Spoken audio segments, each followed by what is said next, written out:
com Raul Mikhail Ivanov. Segunda parte.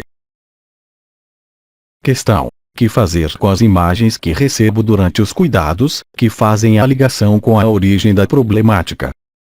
Entendi, você empregou a palavra serve para fazer a ligação. Você compreendeu tudo. Questão: que fazer, então, dessas imagens? Sobretudo não dizer à pessoa. O principal é fazer desaparecer o que existe, não é transcender as coisas e conduzir as pessoas para a unidade. Não é despolarizando-a sobre o que existe no passado que você vai colocá-la no instante presente. O instante presente é um instante presente, você deve ali se colocar as mãos ou colocar a luz ou colocar as energias do terceiro olho, do coração, o que quiser, mas no instante. A partir do momento em que as informações chegam, vindas, como disse, por exemplo, a toda hora, sobre qualquer um, em relação a um traumatismo passado, qual importância isso vai ter para subir à fonte? Essa é sua crença particularmente ligada a certos médicos que empurraram ao máximo esse raciocínio, de dizer que somos o resultado de nosso passado e portanto de tudo explicar pelos traumatismos ou acontecimentos ocorridos no passado. É efetivamente verdade, mas, hoje, você não está mais nesses modos de funcionamento. É isso que você precisa superar. Você sempre teve necessidade de encontrar uma justificação na ação-reação, em suas vidas e nas pessoas que lhe são confiadas. É muito lógico para a consciência humana funcionar assim, mas, hoje, você deve funcionar de outro modo. Se você quer estar na alegria do instante, você não pode ir para o passado, do outro ou o seu. Você não pode transcender seu passado porque você é o resultado desse passado, certamente, mas você não pode encontrar o presente sendo a consequência de seu passado. É tão simples assim. Você tem um caminho que é um caminho linear horizontal. Você é a consequência de seu passado. E você tem um caminho vertical que é a parada do passado, a fulgurância, a iluminação, a transfiguração. Mas enquanto você despolariza seu sistema para querer procurar uma explicação no passado, quer seja sua filiação em relação à sua linhagem, quer seja em relação mesmo à razão precisa de um problema. Imagine um exemplo, sem procurar truques muito complicados. Imagine, eu quebro a perna porque alguém me deu um golpe na tíbia, é ele que me quebra a perna. 10 anos depois eu percebo que isso provocou problemas precisos, consequências, sequelas desta fratura. Então, vou tentar pensar no que me aconteceu. Vou tentar reparar, X anos depois, o que aconteceu no passado. Mas isso me afasta do instante presente. Se permaneço no instante presente, se transcendo, pela vibração, a anomalia, qualquer que ela seja, não tem mais razão de ser. Quando você encontra a unidade, todas as doenças desaparecem, sem exceção. Portanto, a partir do momento em que você está a caminho para a unidade, você se aperceberá, você mesmo, sobre você mesmo, que inúmeras patologias, inúmeros desagrados, desaparecem, porque na unidade, não há lugar para a doença.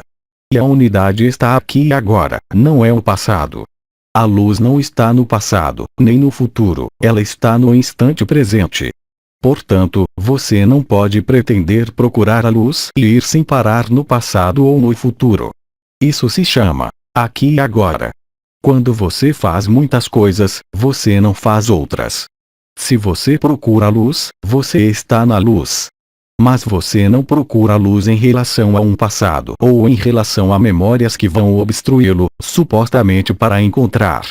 É sua consciência que obstrui, não é a memória porque sua consciência está centrada no passado, porque você está condicionado, desde muito tempo, a se considerar exclusivamente como resultado de seu passado. O erro está aí, não há que procurar outro erro. Se você fosse capaz de se colocar no instante, o que corresponde ao que Uriel manifesta quando ele desce com algumas entidades, qualquer lugar, quando você faz o Zoger em Israel, quando você acolhe a luz crística em verdade e em unidade, quando você faz suas meditações, em certos momentos, você capta o que é certo. Nesse momento, você pensa em seus sofrimentos por seu passado. Seus sofrimentos voltam logo que saia desse estado. Então, obviamente, se você tem algo que faz muito mal, você não chegará a se centrar no instante porque a dor o lembra do passado. Mas você que não está doente, ou que tem problemas que não provocam dores invalidantes, aproveita da vibração, da luz que está aí para entrar na unidade. Na unidade não há doença. A doença é uma criação. A doença, em absoluto, é uma crença e nada mais, porque você se considera, ao nível espiritual, como o resultado de seu passado. Mas você não é o resultado de seu passado. Isso é uma ilusão também. Questão: como fazer, então, para as pessoas que vêm consultar? Se você muda e entra na unidade, aqueles que virão consultá-la não serão as mesmas pessoas. Princípio de atração e ressonância. Então, a solução é entrar você mesmo na unidade e terá, pelo princípio de atração e de ressonância, como dizer, trazido a você o que deve ser. Se você está na unidade, você não tem que se colocar a questão. A inteligência da luz fornece tudo, estritamente tudo. Portanto, você deve se liberar de tudo que aprendeu. A um dado momento é preciso desaprender. Quer você tenha sido médico, engenheiro, cientista de renome, você não pode pretender encontrar a essência do ser sem tudo perder. Mas quando dizemos tudo perder, isso quer dizer viver o instante e o instante tem apenas a fazer seus títulos, suas funções. O instante tem apenas a fazer seus sofrimentos. O instante é um instante. Não confundir com o momento. O momento são as palavras que mentem. O instante é o que está presente.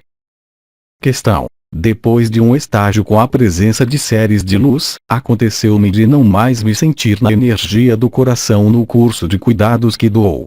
Que aconteceu? Então, cara amiga, é muito claro. Vou dar duas respostas. A primeira vai fazê-la saltar. Mas vou explicar em seguida, pela segunda, e você compreenderá. A primeira, é bem feito. A segunda resposta: a partir do momento em que você vive momentos particulares, nos instantes de fulgurância da luz, e se você integrou a luz, no sentido inteligência da luz, sua vontade não tem mais a se exercer. Querer curar e querer dirigir a energia a tal lugar, porque é preciso curar, é não estar mais no ser, é já afastar-se. Portanto, a lição é efetivamente continuar o que você faz, mas encará-lo de maneira mais neutra. Quando digo mais neutra, ser simplesmente o canal da luz, mas não o canal que vai tomar a luz para dirigi-la onde quer e fazer o que quer, mas deixá-la agir até o objetivo. Os resultados serão profundamente diferentes. Portanto, você foi colocada frente a algo que era que a luz não pode passar porque sua vontade fez obstáculo à luz nova que vaza em você. Questão: o abandono total vem do colocar de lado a personalidade. Você não pode decidir colocar de lado sua personalidade. Por quê? Porque ela vai recusar. Porque se você diz, eu coloco minha personalidade de lado, quem é que diz eu? É a personalidade. O abandono à luz pode ser comparável a um ato de fé total na inteligência da luz. É verdadeiramente, a um dado momento, a experiência vivida por Cristo na cruz. E, antes da cruz, ele disse, mas, Pai, porque eu devo viver isso. Afaste de mim esse cálice. Sobre a cruz mesmo ele disse, mas, porque tu me abandonastes? E pois ele se apercebe que não o abandonou, a partir do momento em que ele se abandona. Vê a diferença? É muito sutil. Mas você não é obrigado a ir até a crucificação, hoje, porque as coisas são muito mais fáceis. Mas, entretanto, esse passo fundamental, você tem que realizar você mesmo. O abandono à luz é por vezes difícil porque, enquanto você não viveu a energia do coração, você tem belo ser espiritual, tem ações terapêuticas, conhece todos os mistérios do universo, mas você não está no coração. E, enquanto você não está no coração, você está no ego. E o ego vai entrar, cada vez mais, em reação contra o coração porque ele não quer soltar. O ego e você não podem fazê-lo soltar. Se você diz, eu solto, bem, você soltará porque é seu ego que diz isso.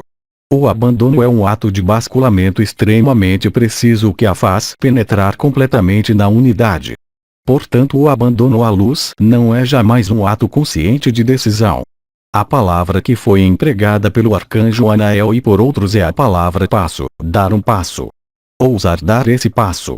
Ousar atravessar é difícil a explicar com palavras porque não é uma decisão da personalidade. É o momento final ou impulso da alma e do espírito. É tão forte que submerge a personalidade, que vai eliminar, mesmo temporariamente, todos os medos, todas as apreensões, todos os jogos do mental, todos os jogos do poder, todos os jogos da sedução. O momento em que voltamos a ser soberanos, em que abandonamos todos os sistemas de controle, exteriores e interiores. É por isso que seres que viveram o que você chama os estados místicos ou as experiências de morte iminente, chegam a este estado, porque eles estão fora do corpo e vivem a luz. Eles não têm mais os meios de reagir ao nível da personalidade ou do corpo, eis que estão fora desse corpo e estão na vibração de uma outra dimensão. Portanto, é nesse momento que se produz a iluminação e, quando eles voltam, eles estão diferentes. Aliás, depois disso, as doenças podem desaparecer, as anomalias podem desaparecer totalmente. Mas você, enquanto ser que recebe a luz pelo alto do corpo, precisa conduzi-la para o coração. Mas você tem muitas experiências ao seu redor, mesmo você mesmo, onde você recebe as energias, você tenta descer as energias no coração, mas você não sente o coração. Por que você não sente o coração? Porque seu ego se opõe a isso porque ele sabe muito bem que se a energia, a luz, desce no coração, é o fim, inconsciente e conscientemente. O medo impede a luz de descer. O poder impede a luz de descer. E é por isso que São João disse: haverá muitos chamados e poucos escolhidos. Os chamados são aqueles que recebem a luz na cabeça, mas, para poder ser escolhido, é preciso ser humilde e simples, é preciso que a luz chegue ao coração. É a fusão da coroa radiante da cabeça e a do coração. Então, aqueles que têm a chance de sentir, pelo corpo, as vibrações ao nível do coração, sabem que a solução está aí. Então, obviamente, as flutuações de suas vidas, as pessoas que você encontra, as oposições que você pode encontrar, pela dualidade desse mundo, o afasta do coração, mas, aí também, há um aprendizado. Progressivamente e à medida em que você chegue a estabilizar a consciência ao nível do coração e a viver no fogo do coração, suficientemente longo tempo, você viverá o fogo do amor, ou seja, o fogo da unidade reencontrada. Mas não é uma decisão que se toma assim, decidindo eu quero ir no coração. Há uma cultura, eu diria, da humildade, da simplicidade. Toda uma cultura da renúncia ao poder. Eu lhe asseguro que você não pode penetrar o coração enquanto restar a menor vontade pessoal, a menor vontade de poder. Mas, entretanto, todas as decisões vibratórias são reunidas, desde setembro, sobretudo desde o final dos casamentos celestiais, para permitir-lhe ir no coração. Mas se você quer fazer descer a energia no coração e ela não desce, não é preciso acusar a energia. Não é preciso se acusar mais, de nada serve culpar, mas isso quer dizer que em você ainda existem resistências que podem estar ligadas ao medo, que podem estar ligadas aos pesos do passado, ou seja, que você não superou o passado. Isso pode estar ligado a circunstâncias familiares, isso pode estar ligado a jogos de poder, isso pode estar ligado a coisas muito variadas, de fato. Mas o dia em que você descer a vibração no coração, você sabe que quase chegou, porque a partir do momento em que você acendeu o coração, não pode mais jamais apagar-se, definitivamente. Mas é preciso dar o primeiro passo. Questão: Anael disse que é preciso afastar os mestres. Ora, eu encontrei uma pessoa despertada que me proporcionou a alegria, me fez sentir no coração. Sim, porque você é, você mesmo, ser de luz. Miguel repetiu longamente. O período dos mestres terminou. Em minha vida, eu me chamava Mestre Miguel Unran Ivanov. Era uma certa época. Hoje, nesta época, a luz não está nos mestres. A luz está aí, em tudo ao seu redor, portanto, você não tem que encontrar um ser portador desta luz. Você tem, você mesmo, que se tornar esse portador de luz. O problema é que para a matriz, não em tempos tão velhos como esse, era preciso encontrar um mestre para viver a vibração que era capaz de nos transmitir. Hoje, você se torna grande. Você não tem mais necessidade de ninguém do exterior de você para ser perfeito, para estar na unidade. E mais, Buda disse, é preciso matar todos os mestres, todos os modelos. Então, obviamente, pode ser extremamente sedutor sentir no coração e na luz junto de alguém. Mas se, logo que você se afasta da pessoa, você não está mais na luz, o que quer dizer isso? É preciso ser extremamente prudente na relação de dependência. O verdadeiro mestre é aquele que o libera, é aquele que não lhe pede nada e que o retorna para você. Não é ele que o prende como discípulo, mesmo se ele é um verdadeiro despertado. O verdadeiro despertado não é aquele que vai mobilizar as multidões, é aquele que o retorna a você mesmo. É como se, em sua vida, não sei, o Cristo quisesse ter mais de 12 discípulos e tivesse querido juntar as multidões com ele, para se fazer adorar. O que não quer dizer que os seres não são para frequentar quando são despertados, bem ao contrário. Você pode ter encontros com eles, trocar com eles, mas você deve considerá-los como iguais a você. Você não é nem inferior, nem superior. Vocês estão simplesmente em instantes diferentes. O problema é que, se você considera isso como uma possibilidade de despertamento, você se engana. Mostre-me um só exemplo existente de um mestre tendo sido reconhecido no século passado, ou seja, antes desse período de 30 anos, que foi capaz de desencadear ou mesmo despertar em outros seres. Isso não existe.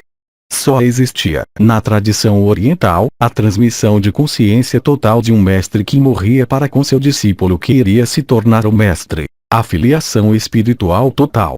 Aquele que se desperta, desperta-se sozinho, porque é preciso que ele dê o passo e nenhum ser dará o passo em seu lugar. Nem a fonte, nem Cristo, nem Buda, nem outra pessoa. Portanto, a procura de mestres, mesmo se você vibra muito forte com um mestre, é talvez para ajudá-lo a liberar etapas, para trazer-lhe um conforto, certamente útil, não nego, mas os tempos, hoje, são diferentes.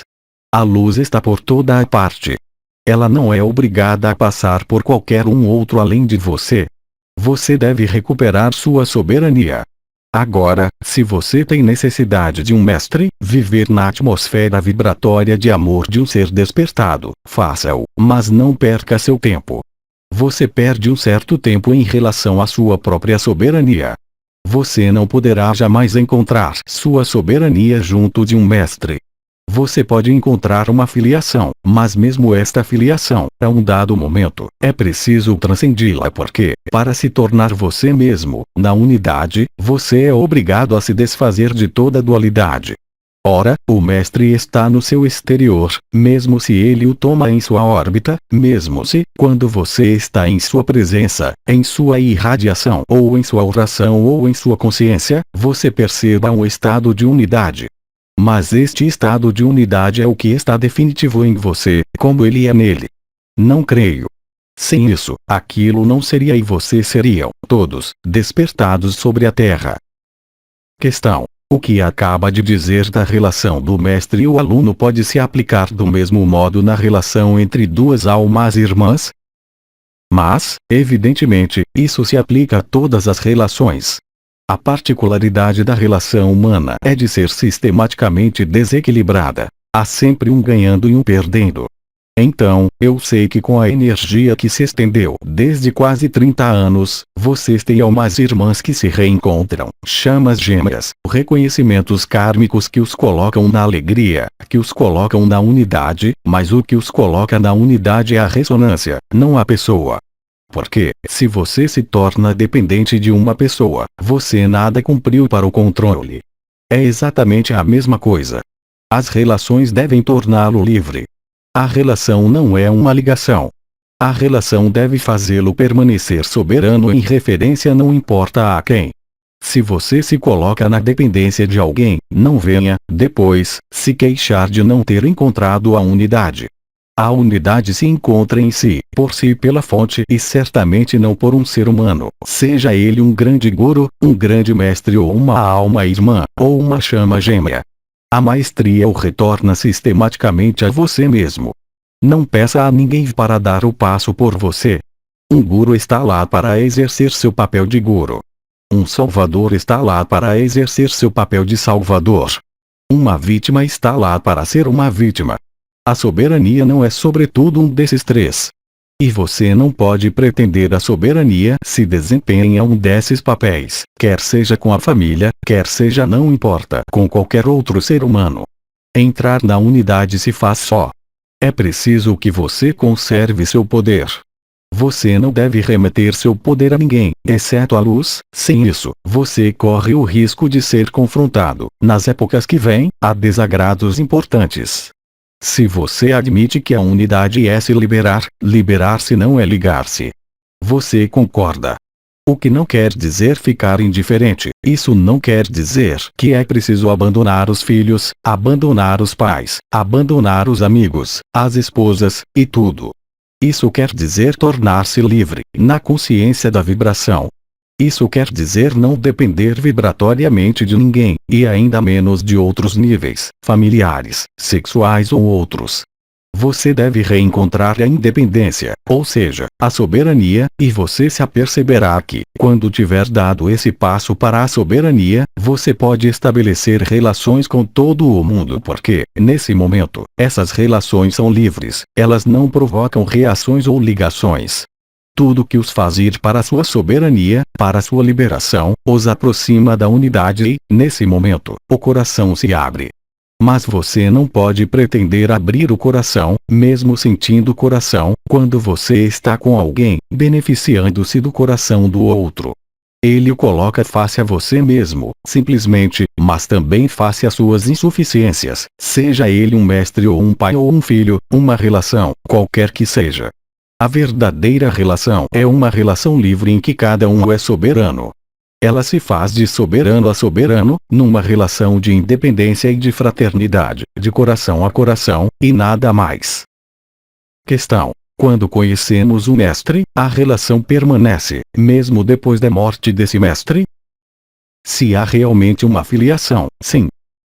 Questão: um nome dado por um mestre espiritual guarda sua importância hoje. A partir do momento em que você dá um nome a alguém, sobretudo se é para algo espiritual, você o batiza. O que acontece quando você nomeia? Você cria, mas, cria o quê? Uma relação. Cabe a você saber se esta relação é livre. Não é a mesma coisa que os apelidos. Você pode se chamar meu gato, meu ursinho, meu pequeno gatinho. Isso não é batizar, é um diminutivo, não é? Mas dar um verdadeiro nome a alguém é dar-lhe uma outra identidade que a própria. Só a identidade nesta vida é seu nome e seu prenome. Você tem um nome, obviamente, espiritual, mas não é jamais revelado por um ser externo. Qualquer um que lhe diga que você se chama isso ou aquilo faz já uma prévia de um grande poder em relação a você. Então, eu sei que muitos médiums recebem nomes. Você se chama assim. Seu nome espiritual é revelado por seu anjo guardião ou por sua consciência unificada e não por outra pessoa. Jamais virá a ideia de alguém que está na unidade lhe dar um outro nome que o seu. Estou desolado de dizer isso, mas se deixar nomear, chamar de outro modo do que você é já algo que o afasta de sua própria unidade. Agora, há quem se batiza com nomes. Vocês mesmos, por que não? Mas atenção ao que vocês fazem. Vocês o sabem, me chamei Onram Ivanov. Depois de uma viagem importante na Índia, decidi juntar Miguel, por uma razão precisa, mas não mudei, eu juntei algo. É muito importante o que lhes digo. Você pode juntar uma vibração, mas você não tem o direito de mudar sua vibração. Você é o que é, e se você quer permanecer alinhado e tocar sua essência, você é obrigado a subir a cadeia vibratória de seu nome e seu prenome, até a fonte. Agora, você pode juntar algo. Não se esqueçam também que, senhoras, quando vocês se casam, vocês tomam um nome, em todo caso, nesse país, mas vocês tomam também a vibração do nome que vocês tomam, isso parece evidente. Portanto, se você se chama Daniele e quer se chamar Luz Suprema da Unidade, isso faz mesmo uma sagrada mudança de vibração e isso cria também uma certa distorção. Não temos mais perguntas. Nós os agradecemos. Então, caros amigos, eu os agradeço por terem me ouvido tão longamente e desejo a todos um bom caminho para a sua unidade, para a sua soberania. Abandonem tudo que os controla. Vocês devem tornar-se soberanos. Vocês devem vibrar no coração.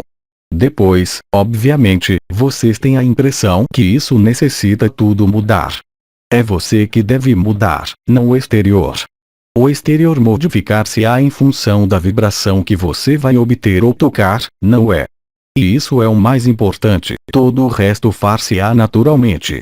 E quando digo, isso foi dito numerosas vezes, que tudo está no domínio da crença que lhe incrustaram, que você se incrustou. Se digo que mesmo o corpo que você habita é uma crença a que você aderiu e, eu também, aderi, certamente. Mas, quando atingimos certas dimensões e olhamos isso de um ponto mais alto, temos vontade de rir.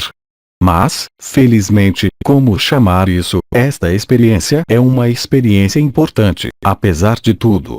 Não podemos contestá-la porque daí sai algo e, felizmente, sai sempre algo de uma criação, mas para nada serve ter gerado tanta energia de dissociação, tanta energia de atrito. Há meios muito mais simples e muito mais leves para ir para o que você é, já, reencontrar o que você é. Então, vocês que são, em breve, atem-se e desatem-se, os dois ao mesmo tempo, mas atenção ao que vocês se atam e atenção ao que se desatam. Sobre isso, eu lhes desejo bons ganchos e lhes digo até muito breve. Fiquem bem. Aos 3 dimensões, 1º de novembro de 2009. Tradução para o português. Célia G. Mensagem atemporal.